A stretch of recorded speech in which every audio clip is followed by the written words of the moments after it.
ഖുശൂഅോടുകൂടെ നിസ്കാരം നിർവഹിക്കണം എന്നുള്ളതാണ്. ഈ ഖുശൂഅോടുകൂടെ നിസ്കരിക്കാൻ ആഗ്രഹിക്കുന്നവരാണ് പലപ്പോഴും നമുക്കതിന് സാധിക്കാറില്ല. ഖുശൂഅോടുകൂടെ എങ്ങനെ നിസ്കരിക്കാൻ സാധിക്കും? മഹാന്മാരായ ഉലമാക്കൾ അതിനുള്ള ഒരുപാട് വഴികൾ പറഞ്ഞു തരുന്നുണ്ട്. അതിൽ അബ്ദുസ്സലാം അശ്വൈർ എന്ന് പറയുന്ന മസ്ജിദ് നബവിയിലെല്ലാം ദർസുകൾ എടുക്കുന്ന ഒരു പണ്ഡിതൻ പറഞ്ഞ കാര്യങ്ങളിൽ ഏതാനും കുറച്ച് കാര്യങ്ങൾ മാത്രം പറഞ്ഞിട്ട് നമുക്ക് അവസാനിപ്പിക്കാം ഇൻഷാ അല്ലാഹ്. അദ്ദേഹം പറയുന്നു, നിസ്കാരത്തിൽ ശ്രദ്ധ കിട്ടാൻ, നിസ്കാരത്തിൽ ഭയഭക്തിയോടുകൂടെ ഖുശൂഅോടുകൂടെ നിസ്കരിക്കാൻ എന്തൊക്കെ ചെയ്യണം എന്നതിനുത്തരമായി അദ്ദേഹം പറയുന്നു, ഒന്നാമത്തെ കാര്യം, നിസ്കരിക്കുന്ന വ്യക്തിയെ സംബന്ധിച്ചിടത്തോളം ഏത്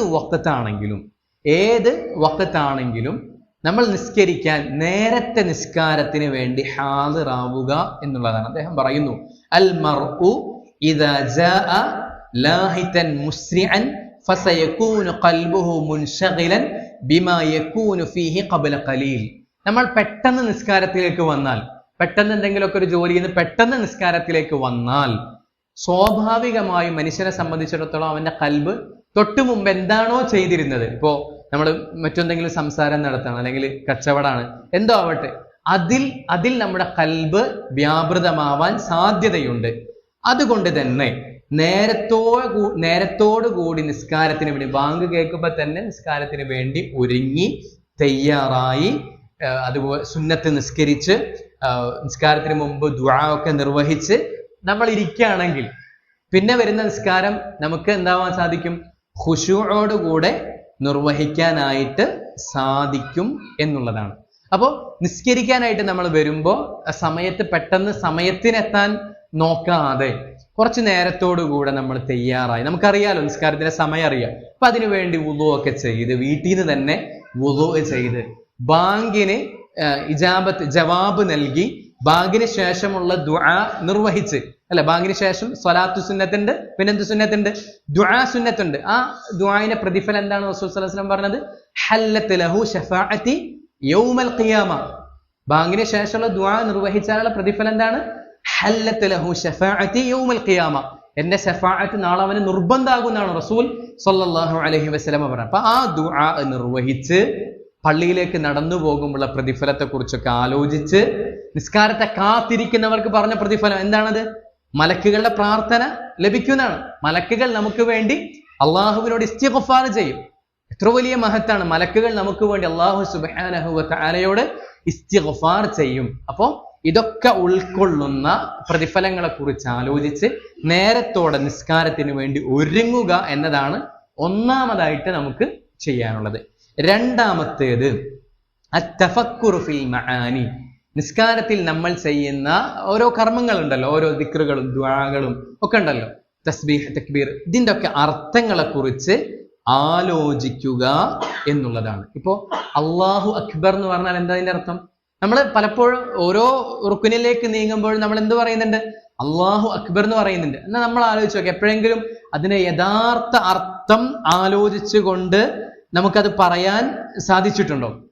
യഥാർത്ഥ രൂപത്തിൽ അതിന്റെ അർത്ഥം ഉൾക്കൊണ്ടുകൊണ്ട് നമ്മളത് പറയുകയാണെങ്കിൽ നമുക്ക് നിസ്കാരമേകുന്ന സമാധാനം അത് ചെറുതായിരിക്കില്ല. എന്താ അല്ലാഹു അക്ബർ എന്ന് പറഞ്ഞാൽ? അല്ലാഹു അക്ബർ, അല്ലാഹുവാണ് ഏറ്റവും വലിയവൻ എന്ന് പറഞ്ഞാൽ ഇന്നല്ലാഹ അക്ബറു മിൻ ഹാദിഹി ദുനിയാ കുല്ലഹാ. ഈ ദുനിയാവിനേക്കാൾ, ഈ ദുനിയാവ് മുഴുവനേക്കാളും അക്ബർ ആരാണ്? അല്ലാഹു സുബ്ഹാനഹു വ തആലയാണ്. കുല്ലുഹാ അല്ലതി ശഗലത് ഖൽബുഹാ അല്ലാഹു അക്ബർ മിൻ കുല്ലി ളാലിമി യൻബിൽ ബഗി അലൈക വൽ ഇഅ്തിദാ. അതുപോലെ തന്നെ നിന്റെ കൽബ് വ്യാപൃതമായിരിക്കുന്ന പല കാര്യങ്ങളുണ്ടാകും, പല പല പല ആലോചനകൾ, പല പേടികൾ, പല ഭയപ്പാടുകൾ, പല പരിഭ്രമങ്ങൾ, പല ശത്രുവിനെ കുറിച്ചുള്ള ചിന്തകൾ, നിന്നെ ആക്രമിക്കാൻ വരുന്നവരെ കുറിച്ചുള്ള ആലോചനകൾ. അല്ലാഹു അക്ബർ എന്ന് പറയുമ്പോൾ അതെല്ലാം പോണം. കാരണം അതിനേക്കാളൊക്കെ അക്ബർ ആരാണ്? അല്ലാഹു സുബ്ഹാനഹു വ തആലയാണ്. അവർക്ക് മേലെല്ലാം കഴിവുള്ളവൻ, അവരെക്കാളെല്ലാം വലിയവൻ ആരാണ്? അല്ലാഹു സുബ്ഹാനഹു വ തആലയാണ്. ഇതാണ് അല്ലാഹു അക്ബർ എന്ന് പറയുന്നതിന്റെ അർത്ഥം. അപ്പൊ ഇത് പറയുമ്പോൾ ഈ രൂപത്തിൽ അർത്ഥം ചിന്തിക്കാൻ നമുക്ക് സാധിക്കണം എന്നുള്ളതാണ്. ഈ രൂപത്തിൽ അർത്ഥം ചിന്തിക്കാൻ നമുക്ക് സാധിക്കണം. അതുപോലെ തന്നെ നിസ്കാരത്തിൽ നമ്മൾ തസ്ബീഹ് ചൊല്ലുന്നുണ്ട് അല്ലെ? സുബ്ഹാനല്ലാഹ്, സുബ്ഹാന റബ്ബിയൽ അളീം, സുബ്ഹാന റബ്ബിയൽ അഅല എന്നൊക്കെ നമ്മൾ തസ്ബീഹ് ചൊല്ലുന്നുണ്ട്. എന്താ തസ്ബീഹിന്റെ അർത്ഥം അല്ലെ? എന്താ തസ്ബീഹിന്റെ അർത്ഥം? സുബ്ഹാനല്ലാഹ് എന്ന് പറഞ്ഞാൽ അതിന്റെ അർത്ഥം എന്താ? അല്ലാഹു സുബ്ഹാനഹു വ തആല തൻസീഹുല്ലാഹി അമ്മാ ലാ യലീഖു ബിജലാലി. അല്ലാഹു സുബ്ഹാനഹു വ തആലയുടെ മഹത്വത്തിന് യോജിക്കാത്ത എല്ലാ കാര്യത്തിൽ നിന്നും അള്ളാഹുവിനെ പരിശുദ്ധപ്പെടുത്തൽ. ഇതാണ് സുബ്ഹാനല്ലാഹ് എന്ന് പറഞ്ഞാൽ അതിന്റെ അർത്ഥം. ഞാൻ സുബ്ഹാനല്ലാഹ് എന്ന് പറഞ്ഞാൽ അതിന്റെ അർത്ഥം എന്താ? ഉനസ്സിഹുല്ലാഹ്, ഞാൻ അള്ളാഹുവിനെ പരിശുദ്ധപ്പെടുത്തുന്നു. അള്ളാഹുവിന് യോജിക്കാത്ത എല്ലാ സിഫത്തുകളിൽ നിന്നും, എല്ലാ വിശേഷണങ്ങളിൽ നിന്നും അള്ളാഹു എന്താണ്? പരിശുദ്ധനാണ്. അള്ളാഹു സുബ്ഹാനഹു വ തആലക്ക് പുത്രനുണ്ട് എന്ന് പറയുന്ന ആളുകളുണ്ട് അല്ലെ? നസ്രാനികൾ അള്ളാഹു സുബ്ഹാനഹു വ തആലക്ക് പുത്രനുണ്ട് എന്ന് പറയുന്നവരാണ്. ജൂതന്മാർ അള്ളാഹു സുബ്ഹാനഹു വ തആലക്ക് പുത്രനുണ്ട് എന്ന് പറയുന്നവരാണ്. അതുപോലെ തന്നെ മക്കയിൽ ഉണ്ടായിരുന്ന മുശ്രിക്കുകൾ, മലക്കുകൾ അള്ളാഹു സുബ്ഹാനഹു വ തആലയുടെ പെൺമക്കളാണ് എന്ന് വാദിച്ചിരുന്നവരാണ്. അള്ളാഹു സുബ്ഹാനഹു വ തആലക്ക് കൂടെ ഇബാദത്തിന് അർഹരായി, ദുആ ലഭിക്കാൻ അർഹരായി, തവക്കുൽ ചെയ്യപ്പെടാൻ അർഹരായി മറ്റു ആളുകളുണ്ട്, ഔലിയാക്കളുണ്ട്, ബീവിമാരുണ്ട് എന്നൊക്കെ വാദിക്കുന്നവരുണ്ട്. എന്നാൽ എന്റെ റബ്ബ് അല്ലാഹു സുബ്ഹാനഹു വ തആല, ആ റബ്ബിനെ കുറിച്ച് ആളുകൾ കെട്ടിച്ചമച്ച് പറയുന്ന എല്ലാ ദുഷിച്ച ആരോപണങ്ങളിൽ നിന്നും എന്റെ റബ്ബ് അല്ലാഹു സുബ്ഹാനഹു വ തആല എന്താണ്?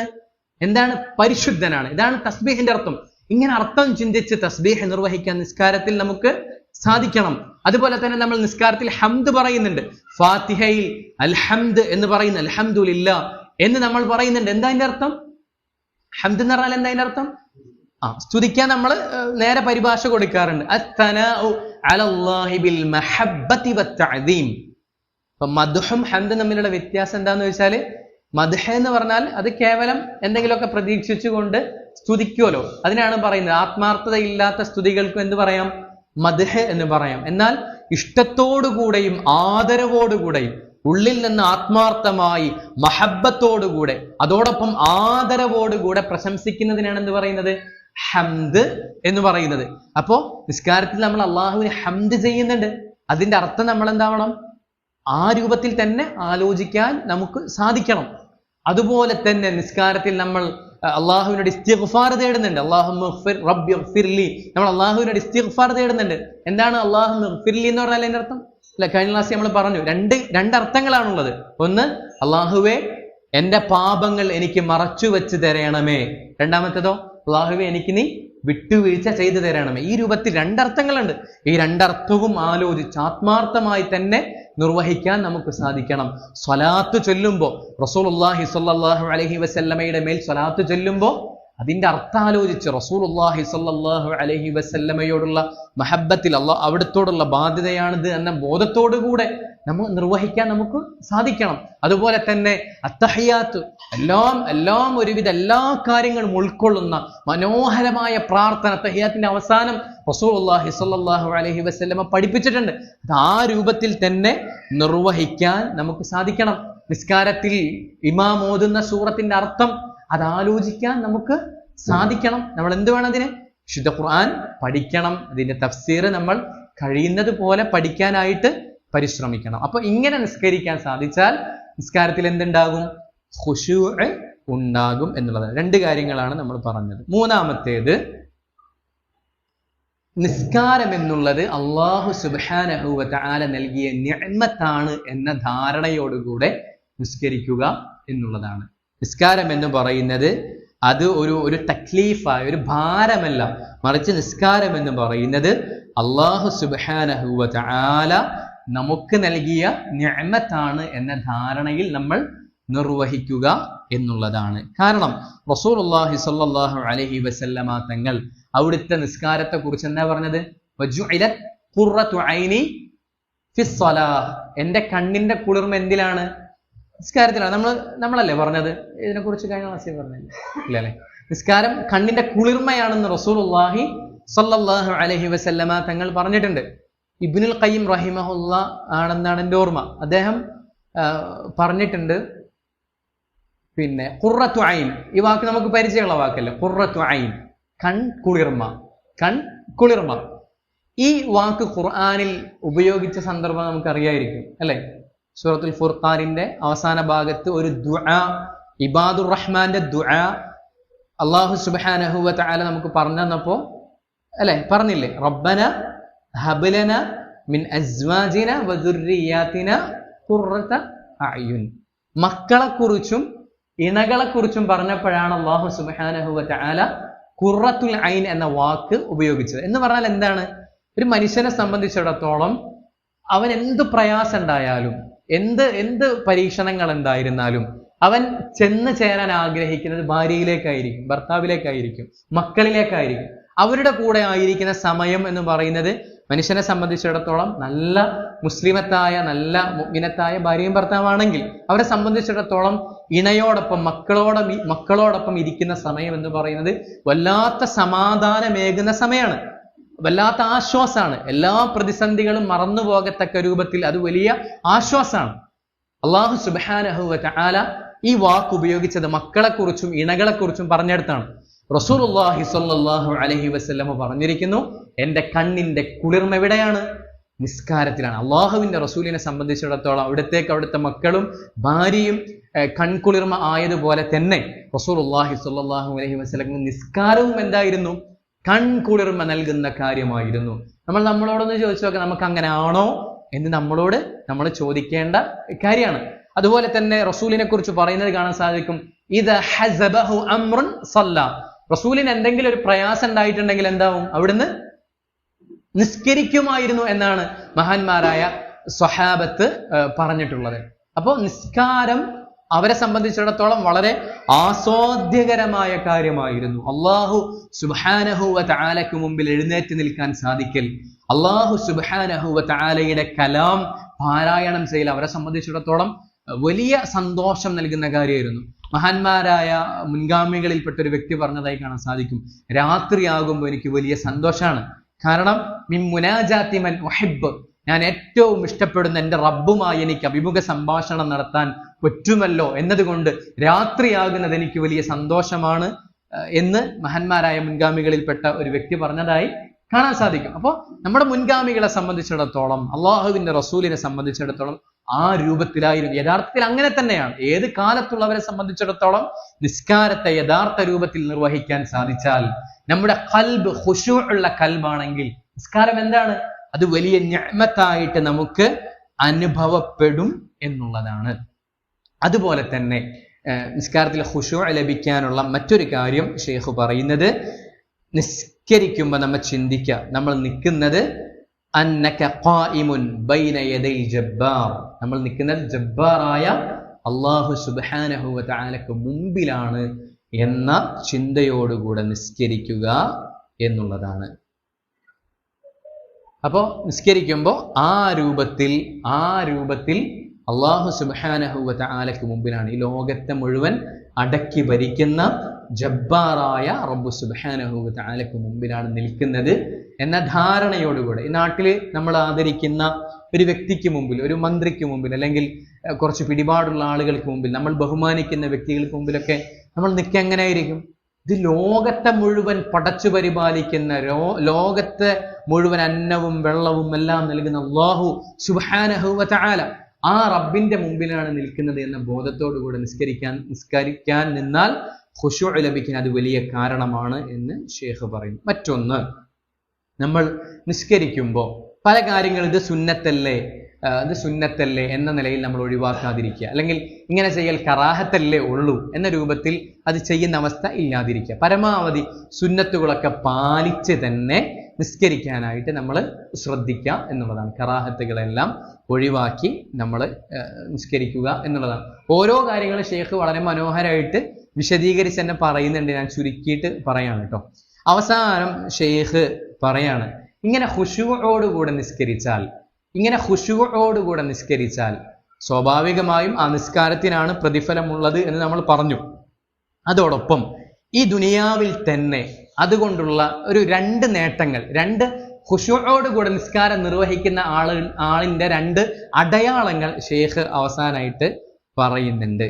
അങ്ങനെ ഖുശൂഅോടുകൂടെ നിസ്കരിക്കുന്ന ആളുകളെ സംബന്ധിച്ചിടത്തോളം ആ വ്യക്തി ഫഇന്നഹു യകൂനു ലയ്യിനൻ മഅൽ മുസ്ലിമീൻ, മറ്റുള്ള ആളുകളോട് നല്ല മൃദുവായി പെരുമാറുന്ന ആളായിരിക്കും നിസ്കാരം ഖുശൂഅോടുകൂടെ നിസ്കരിക്കുന്ന ആളുകൾ എന്ന് ഷെയ്ഖ് പറയാണ്. ഹാദിഹി ഖാഇദ, ഇതൊരു ഖാഇദയാണ്, ഇതൊരു അടിസ്ഥാനമാണ്. കുല്ലു മൻ കാന ഖാശിഅൻ ഫീ സ്വലാത്തിഹി ഫഇന്നഹു യുലീനു മഅ ലയൂനത്തി ഖൽബിഹി. അവനെ സംബന്ധിച്ചിടത്തോളം ഖുശൂഅോടുകൂടെ നിസ്കരിക്കുന്ന ഒരാളെ സംബന്ധിച്ചിടത്തോളം ബാക്കിയുള്ള മുസ്ലിമീങ്ങളോടൊക്കെ അവൻ എന്തായിരിക്കും? അവൻ വളരെ മൃദുവായി പെരുമാറുന്ന ആളായിരിക്കും എന്ന് ഷെയ്ഖ് പറയുന്നത് കാണാൻ സാധിക്കും.